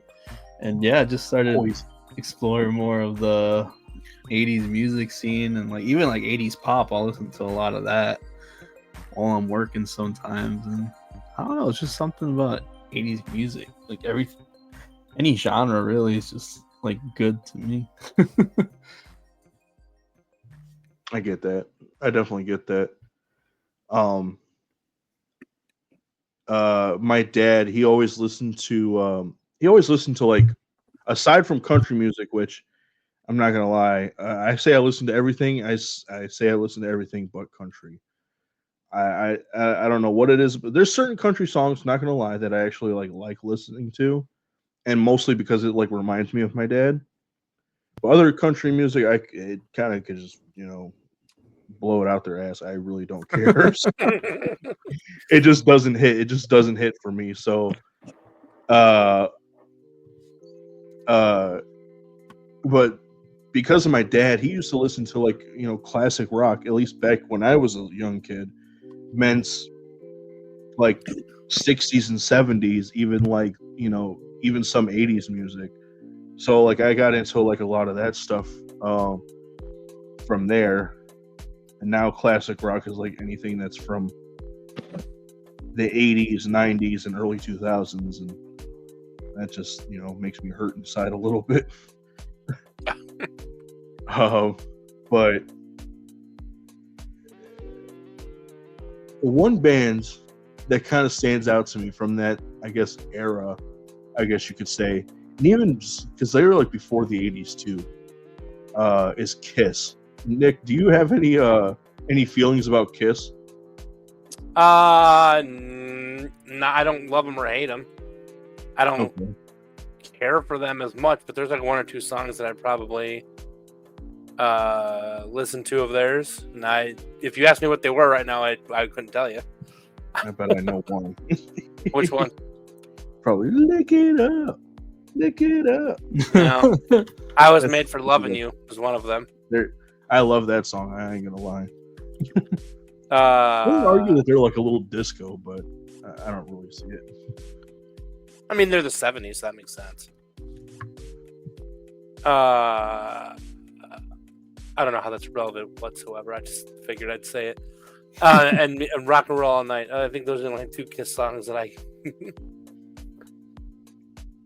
could honestly say that I listen to and or like. In fact, I Was Made for Loving You is on my playlist. Oh yeah, what playlist it is. That? No, I'm just kidding. Actually, that's one of the playlists that has. It's called. I named it on YouTube Music. I named it "Stuck in My Head," and it is a roller coaster of garbage. The Police. I actually really like The Police. Oh wow. Yeah, Message in a Bottle. And there's a few other ones on there. Oh man, what is the name of that song? By who? Nope. The Police? Yeah, what is the? Oh. Yeah, There's a few of them from there. Every Breath You Take. That's it. Roxanne. Oh yeah, that's right. Yeah. Oh, Roxanne, right? Yeah, Roxanne. Yep. Do. I like it, but it's annoying as hell. Oh, it's such a random song. I cannot believe. But yeah, I can. If we're talking back in the 70s, 80s, I can do the Police. They're randomly on my stuck in head. Also, there's just a Take Me On from Aha. Oh wow. Yep. Okay. Oh, I'm sorry. Take On Me. My fault. I said it wrong. I like some Gorillaz. Obviously, they're the staple Feel Good Incorporated. Probably one of my favorite Gorilla songs. Again, I don't like. There's not entire albums. These are just songs from random songs that get stuck in my head that I had to make a playlist. Ghostbusters. Nice. I like that. Particle Man by They Might Be Giants. I mean, that song is too good. I annoy my wife with it consistently. Seven Nation Army by the White Stripes. That's Don't Fear the Reaper. Blue Oyster. Can't talk anymore. Blue Oyster Cult. Smells Like Teen Spirit from Nirvana. Yeah. Painted Black by the Rolling Stones. So yeah, it is a jumbled mess. Sunglasses at Night. Spin Me Round. Oh wow. Yep. Safety Dance. That's on there. Too much time on my hands. Lying to me. You had Safety Dance on there, dude. Here, I'm gonna send you a picture. I will prove it to you. We Didn't Start the Fire by Billy Joel's on here. Excellent. Yep. Excellent poll. Yep. I'm gonna send it to our group chat, which is now renamed on my phone. Dan, before we move on, real quick, have you heard of Kiss, and what's your stance on them? Oh yeah, I love Kiss.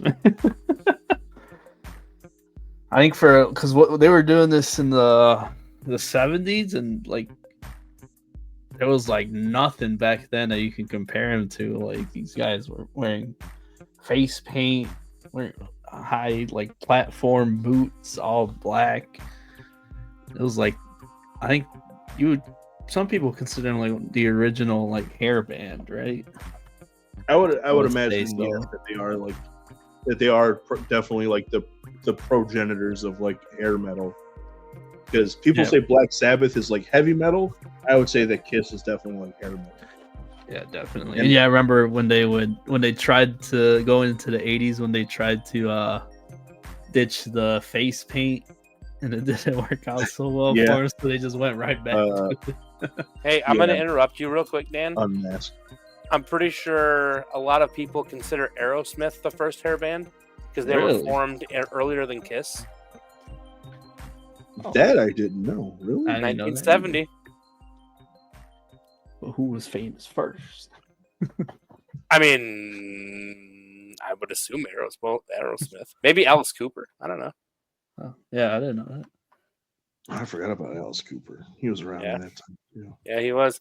Aerosmith was formed in 1970, but that doesn't mean that they got their first album out in a timely fashion. I keep wanting to say Gene Simmons, but that's actually Kiss, right? Yeah, that's the bassist. Yeah. Steven Tyler is the guy. No, Steven Tyler? Steven Tyler's from Aerosmith. Yeah, okay. Phoenix. All right, I interrupted. Continue with what you were saying. Alice Cooper was originally a band consisting of Fernier, guitarist. Oh, wow. So Alice Cooper would technically be the original. Yeah? From 64? Yeah. 64. Damn. Not Nintendo 64, but 1964, right? Right, exactly. I guess. Glam rock, yeah.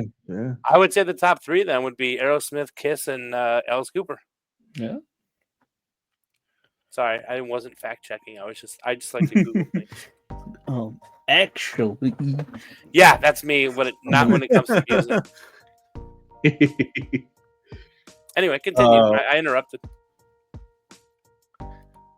No, you good. I was just finishing.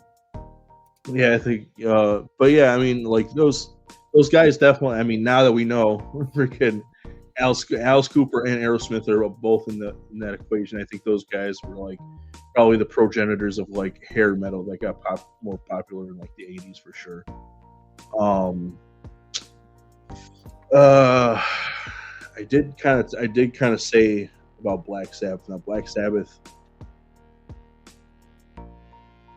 definitely not as heavy as like metal can be today, but for the time, especially like because they had something that they were kind of like raging against right at that time because like they started in London, and they came from like the destroyed like cities from World War II. Like they just like lived in shambles and shit, and so like they weren't getting government assistance or anything like that. So like they had stuff that they were raging against, and so a lot of their music, even though to some degree doesn't sound like it's like kind of like protesting anything, they're also kind of protesting certain shit. So like I think that they were definitely like for sure. I think a lot of people say that they were like the progenitors or like the quote unquote grandfathers of like heavy metal / punk or whatever the like alt scene was. That wasn't your Alice Cooper, Kiss, or Aerosmith.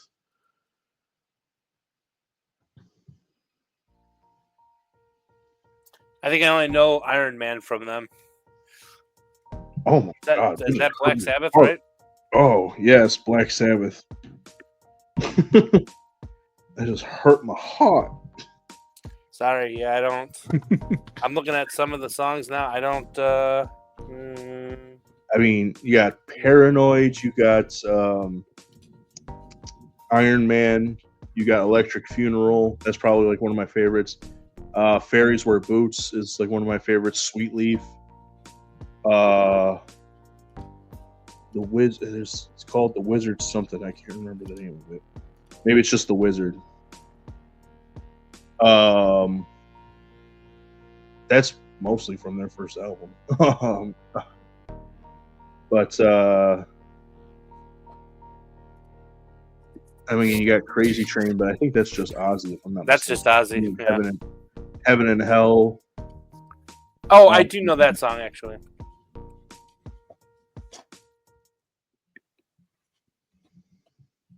Yeah.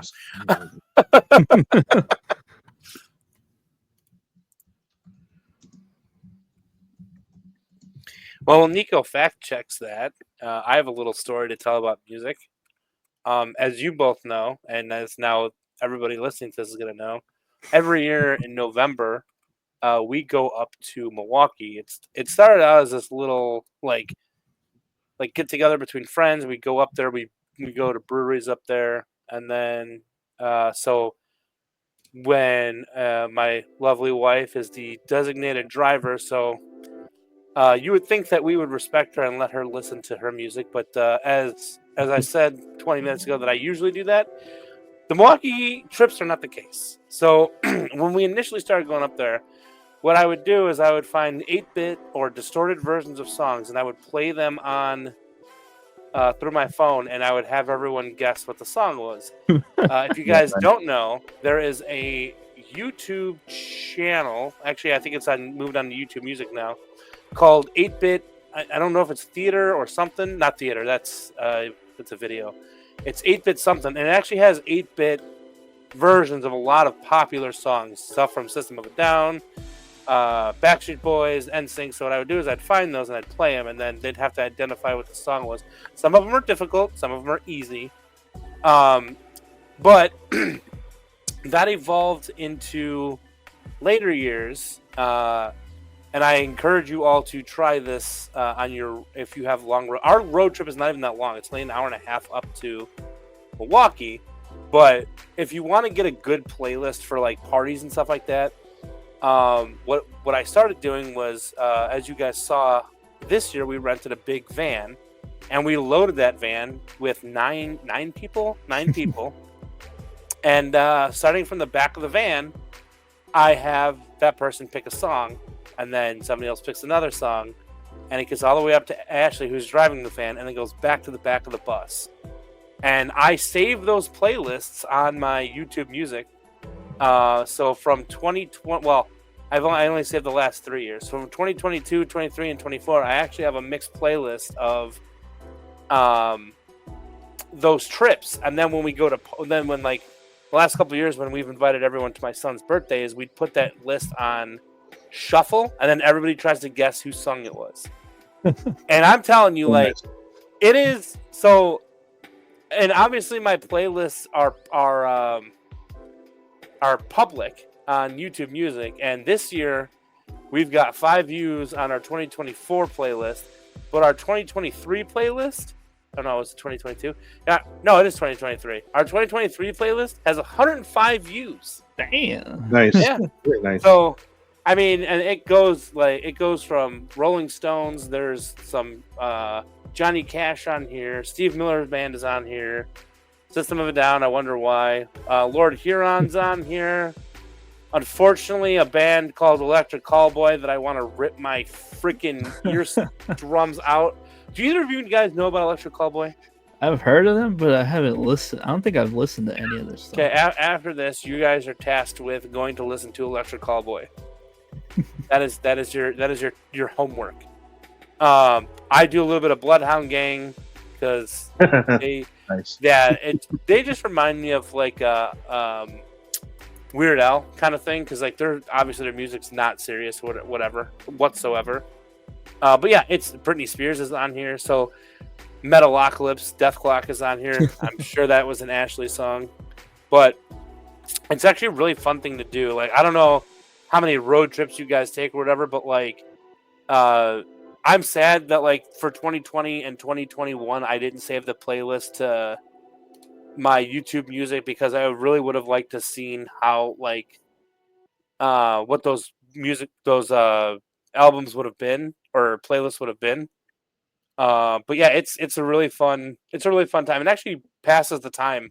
Like I said, ours is only an hour and a half drive, but it passes time so fast you barely know you're in the car, because it's really funny. And shout out to, if anybody listens, shout out to all you guys that come. This is year 10, so I think the playlist is going to be banging, but we'll see. Nice, man. That's really cool. I like that quite a bit. Next time I take one, the next time I take a road trip, I might have to do something similar, because at least when I take one with my family, they don't really like listening to what I listen to. So yeah, you give a little bit of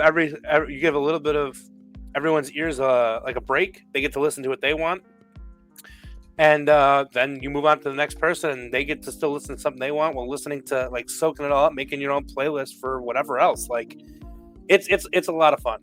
And I highly recommend it if you go somewhere with friends, family that, you know, have a little bit of diversity in music. Because I'll be honest with you, if Ashley and I did this by ourselves, the playlist would just be like, well, I just want to listen to like System of a Down or whatever. But you get a little bit of mix up in there. It's a good time. It really is.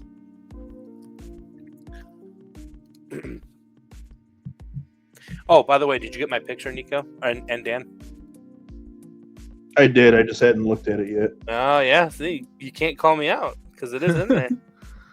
I mean, I think even Vanilla Ice is on there, too. Vanilla Ice? Good Lord. Ice Baby. Ice Baby's on there. New Kids on the Block is on there. Hey, some new kids every once in a while. Only that song, though. I don't know if I like anything else. Right stuff, of course. I was going to say it's probably like... Yep. And then I got some... I got Saved Tonight by Eagle Eye Cherry on there for whatever reason. It's on there.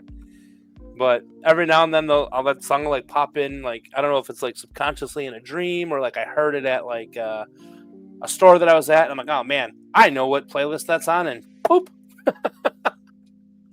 But yeah.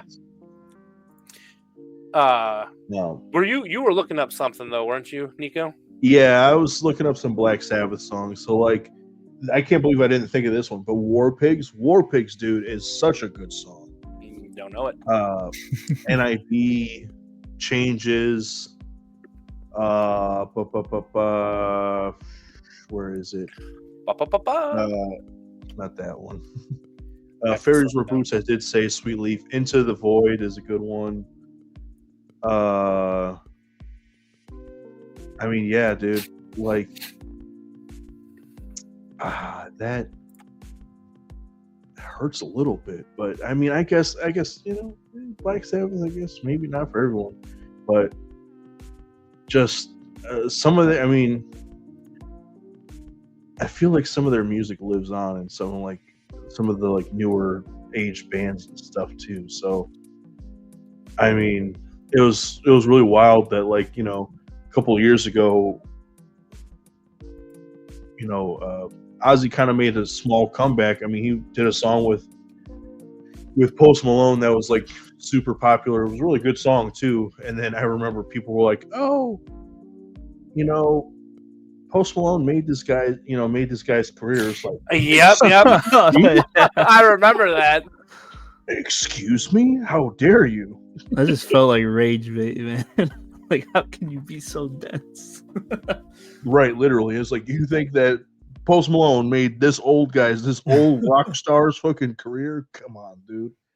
Maybe help, with his comeback, but definitely not freaking made his career. That's just wild work.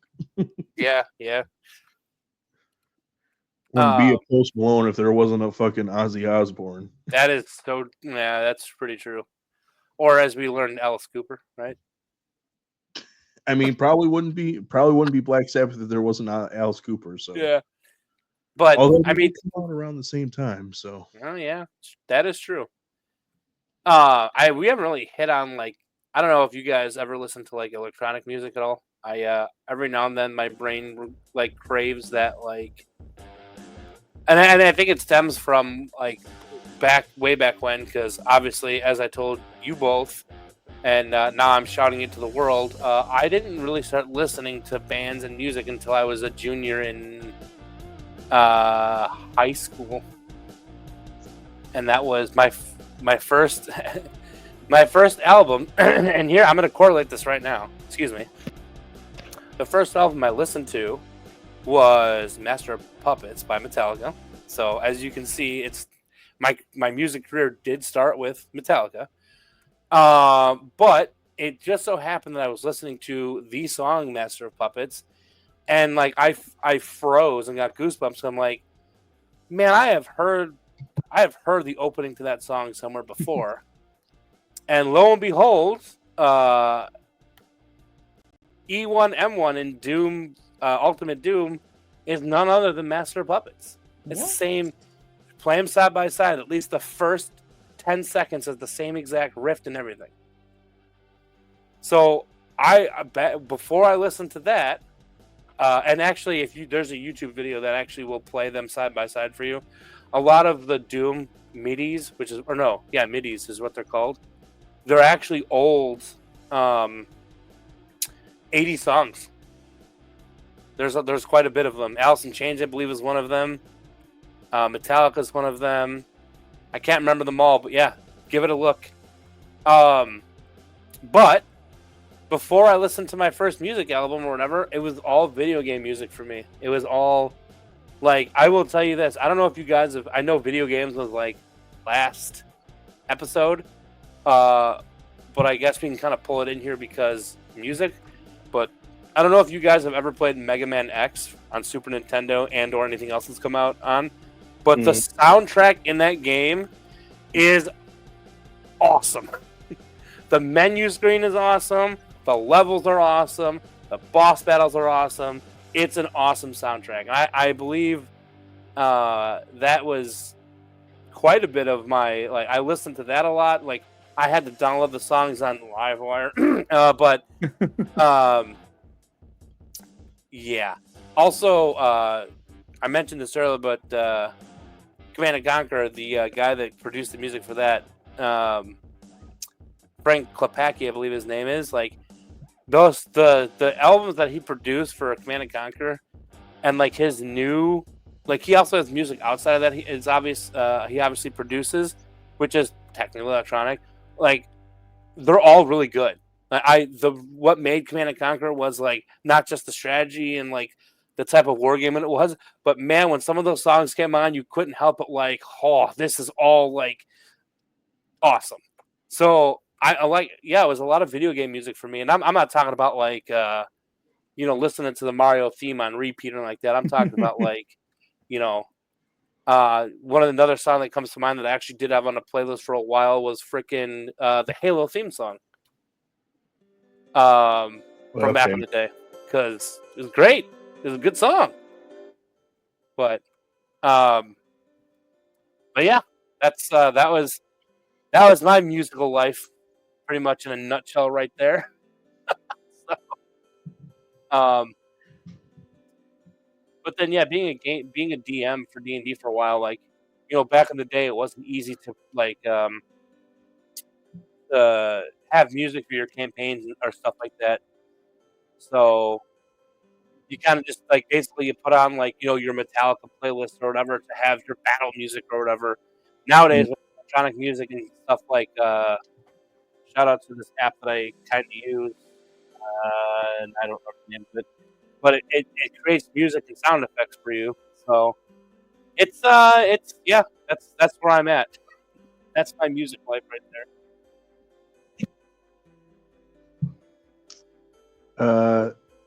That's really cool, man. Because like, I don't know too many people who say like that they could say that their like genre of choice, at least at first, was like video game music. There's one YouTuber that I know that I like watch that like, even though he does listen to like other music and stuff like that too, he very much likes and listens to like the Pokemon like soundtracks. Mm-hmm. So like all those tunes and like all those themes and stuff like that, he'll listen to that, and he'll even like go and listen to remixes of them and stuff too. So, yep. I know that that's probably like a big community on YouTube, is like doing remixes for like and stuff like that.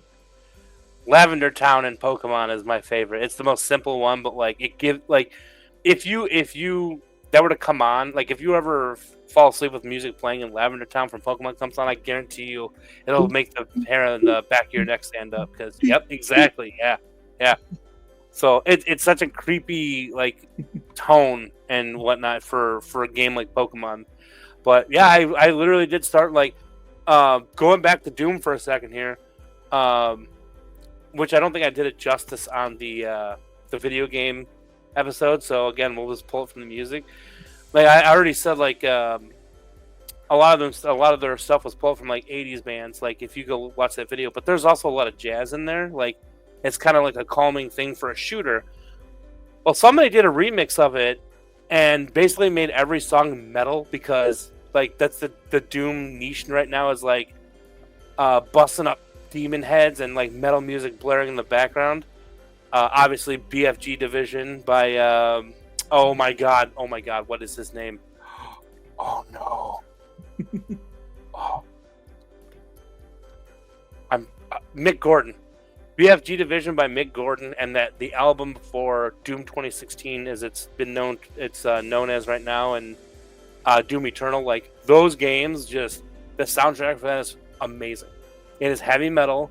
It goes well with killing demons and blowing up demons. It's great soundtrack for the newer Dooms. But then, as you mentioned, Remix Community on YouTube remixed all the old songs, which are just like midis, into like metal versions of themselves, and those albums are amazing. So I'm pulling all the way back from the Doom days, because I mean, Doom is one of those ones, like Command and Conquer had their own in-game radio where like you can pick Frank's music on his little, I think it actually was called CNC radio. Doom was level based, obviously, but like nowadays, like just like you said, remixing everything it's great. So I'm like a little kid in a candy shop when I find a really good Doom remix, because it's been being remixed since the age of YouTube, and actually even before that. I think there was can't remember where I found it, but I believe even like iTunes had some remixes of things back in the day. And there's one song that like everyone judges a Doom remix on this one song, and it's called Into Sandy City. And it is like, if you hear that song and that song is good, the whole album's good, because it was like that song, like even the original MIDI it was just a good song. It fit the level. It fit the vibe. It was just great. And then to hear it remixed into metal or whatever was amazing. So I get giddy when I find stuff like that. Nice, dude. Real nice. Mm-hmm. Yeah. So just to kind of hit that, you were talking about soundtracks and stuff like that. Just to kind of hit that topic really quick. Dan, was there any soundtrack, whether it's from video games or a movie or a TV show or something, that like ever kind of hit you a certain way that you like you wanted to go back and listen to, or that you actively went to go like look for the music to? Oh yeah. Well, I found most of my like earlier favorite bands from Need for Speed, actually. Like from the 2005 Need for Speed Most Wanted. I remember that's the first time I heard Bullet for My Valentine. I think they had Hand of Blood in that for the soundtrack, and they had like a lot of other like metal music in there. And they had a lot of rap in there too. And then Need for Speed Underground had a lot of like rock in there that I liked a lot. And then for like movie wise, one of the soundtracks that stood out to me would be like the first 3 Fast and Furious movies. So Fast and the Furious, Too Fast, Too Furious, and Tokyo Drift. I think those 3 had the perfect soundtrack. And yeah, even like till now, I'll randomly pull up the soundtrack on Spotify. Like they got a playlist of all the Fast and Furious movies, and I'll randomly play it. Excuse me. Yeah, dude. Those I would say I would agree with you on those soundtracks for sure. They all did have some bangers on them. A lot of them were just after banger after banger. They were all pretty good. Me personally, soundtrack wise, I think the first sound, and you guys are probably gonna laugh your asses off at this. The first soundtrack I remember wanting, like actively like asking for like my birthday or Christmas or whatever, was the Scooby-Doo soundtrack from the live action movie. Because it had a bunch of well, for one, they had a remix of it was a cover of the Scooby-Doo. It was Scooby-Doo, Where Are You? Or What's New Scooby-Doo, by like, was it Simple Plan or someone like that? Yeah. So it had like, yeah, they had a bunch of those, like they had a few of those like early 2000s like boy bands on there on the soundtrack. They had like Baha Men was on there. They just, I don't know, they just had like banger songs on there, and I was like, I guess I was like the right age, they hit me at the right time. I was like, I want that soundtrack. The music is great. There was that, and then the only other soundtrack that like I've actively gone and like, in all honesty, I do.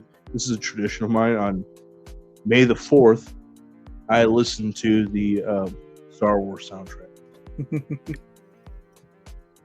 When I worked at my last job on May the 4th, I would play it in the restaurant. And yeah, I like, even, you know, at work, I'll have it playing in my headphones on the day just to celebrate, so to speak. So like, I'll actively like listen to that stuff. Other than that, I mean, there's some video game ones that kind of like they hit, but I don't think I've ever actively gone out to like listen, like either find remixes or like listen to them. Other than, I'm trying to think, I feel like there's at least one. There might be one, but for the life of me, it's like escaping my memory at the moment. So I don't know. I'm sure it'll come to me at some point. But yeah. How are we looking on our beers tonight, guys? I'm Done. almost done with my third. You're done? I'm done, yeah. Yeah, I'm almost done with my third here. So, 3 beers down. And I mean, He said the title. oh my god! Bazinga. But yeah, I mean, I think we're at that time, guys, where it might be time to close it up for the night. But I mean, was there any closing things you guys had to say before we head out Closing of here? time. Time to close the store, and no one's gonna take you home now because we're all drunk. You have- Yeah, that was as good as a The cover. original? again, Oh, okay. yes, better than the original. No, I think we pretty much hit everything from my end. I don't think we missed one of my bands. Not that it's extensive, but I told you guys about my cool Milwaukee stuff, which I'm telling you is a blast. Yeah, that sounds like a fun time. It really is. But yeah, no, nothing from me. I think I'm good. Dan, anything from you, sir? No, yeah, I'm all good. We pretty much hit on everything. All right, I think I'm all good too. So I mean, I think that just about does us for the night. So from Friday Night Shit Chat, thank you for chit chatting with us. Oh, I said the thing. Thanks for chilling with us and listening to us talk about the music we like. If there's any music genres that you want us to check out, or bands or songs or Tell artists, Nico and Dan. Tell Nico and Dan. Nick has nothing. No, I'm just kidding. Just let us know in the comments down below. If you know us personally, just hit us up and let us know there's something that you want us to listen to. But otherwise, from Friday Night Shit Chat, thanks for joining us. Have a good night. How long I've been waiting for this.